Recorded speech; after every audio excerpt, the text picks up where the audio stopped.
बिस्मिल्लाहिर्रहमानिर्रहीम अस्सलामु अलैकुम वरहमतुल्लाहि वबरकातुहू। भाईजान बहुत प्यारा नुस्खा लैके खिदमत च हाज़िर होए हैं। ये नुस्खा मैदे आस्ते मैदे दी तजाबियत आस्ते खाना नहीं हजम होंदा, जिगर का मसला है, खून पैदा नहीं होंदा, थैलासीमिया का मसला है, बार बार खून लगवाना पैंदा है, या ओ मेरी मावां बहना जिन्हां नूं पैदाइश नज़दीक है और उन्होंने डॉक्टर ने खून की कमी का कह दिता है, तो मेरा मशवरा यह है कि तुसी नुस्खा इस्तेमाल करना है। इंशाअल्लाह अल्लाह ने चाहा तो 20 साल पुराना मैदा भी बिल्कुल ठीक हो जाए।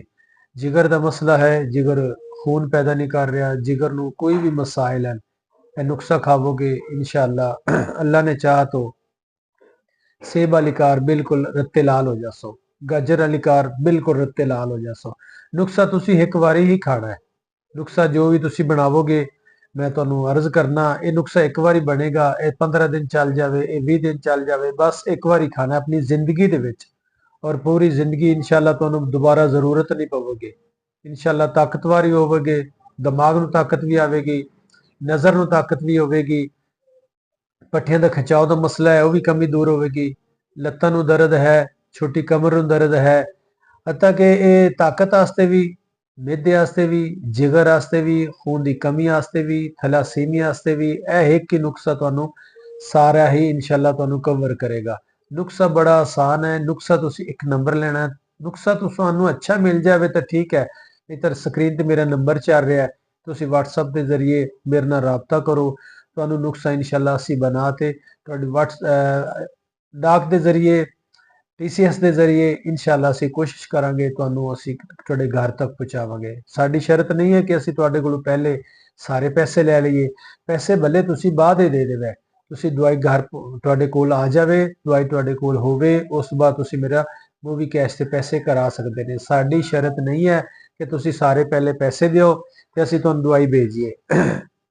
नुस्खा मैं तुहानू दसन लग्या बड़ा ही आसान है, ते चीज़ां नोट कर लवे, चीज़ां की समझ ना आवे दोबारा पूछ सकते हैं, फोन पर भी पूछ सकते हैं, व्हाट्सएप के जरिए भी पूछ सकते हैं, कोई कमी पेशी हो जाए उनके बारे में तुसी पूछ सकते हैं। अल गरज जिन्हें मेरी यूट्यूब पे नुस्खे चल रहे हैं, जो भी समझ ना आवे इंशाअल्लाह असी कोशिश करांगे, तुसी सानू कॉल करो, व्हाट्सएप के जरिए रबता करो, इंशाअल्लाह कोशिश करांगे कि असी तुहानू हर चीज़ का आगाह करते जाइए।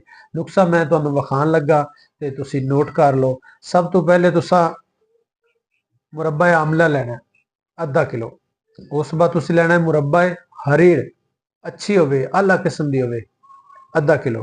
उस बाद तुसी लेनी है गुलकंद 10 तोले, उस बाद तुसी लेना है नशादर ठिकरी 2 तोले, उस बाद तुसी लेना है रेमंद खताई 2 तोले, उस बाद तुसी लेना है मिठा सोडा 1 तोले, उस बाद तुसी लेना है 7 पुदीना 1 तोले, उस बाद तुसी लेना है पतरी फुलाद 1 तोला, उस बाद तुसी लेना है इलाची खुर्द 1 तोला।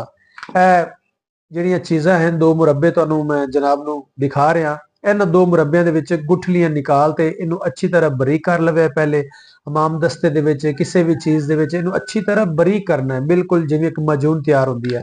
उस बाद तुसी गुलकंद पा लैनी है। यह ਜਿਹੜੀਆਂ चीज़ां हैं इन्हां नू एक साइड ते तुसी बरीक करना है, इन्हां दा पाउडर बनाना है। पाउडर बनावन तो बाद इहदे विच मिक्स कर देना है। मिक्स करन तो बाद कम से कम 15 मिनट अद्धा घंटा इन्हां नू अच्छी तरह कुटते रहना है। ये सारी चीज़ एक जान हो जाएगी। उस तो बाद तुसी कोई भी इनू बर्तन दे विच किसी भी डब्बे दे विच इनू महफूज करके तुसी रख सकते हैं। खाना खान तो 5 मिनट बाद, खाना खान तो 5 मिनट बाद सुबह दोपहर शाम एक चम्मच लेना है। उतो 1 गिलास नीम गर्म दुध लेना है। दुध च अगर चीनी वगैरह पाना चाहते हैं तो पा लो, नहीं तो नीम गर्म फिक्का दुध 1 चम्मच इनू खाना है, उतो तुसी पीना है। इंशाअल्लाह जिन्ने भी मैं फायदे दसे इंशाअल्लाह तुसी इस्तेमाल करोगे तो फिर ही तुहानू पता लगेगा। तुसी इस्तेमाल करोगे तुहाडे च ओह कमियां जिहड़ियां पहले हैगियां सन इंशाअल्लाह इहदे खाण नाले कमियां दूर हो जाणगियां। किसी भी बात की समझ नहीं आ रही, तुसी मेरे नाल राबता करते पूछ सकते हैं। चीज़ां तुहानू नहीं मिल रही, असी इंशाअल्लाह तुहानू खालस चीज़ां बना के तुहाडे घर तक भेजांगे। जज़ाकल्लाह। अस्सलामु अलैकुम।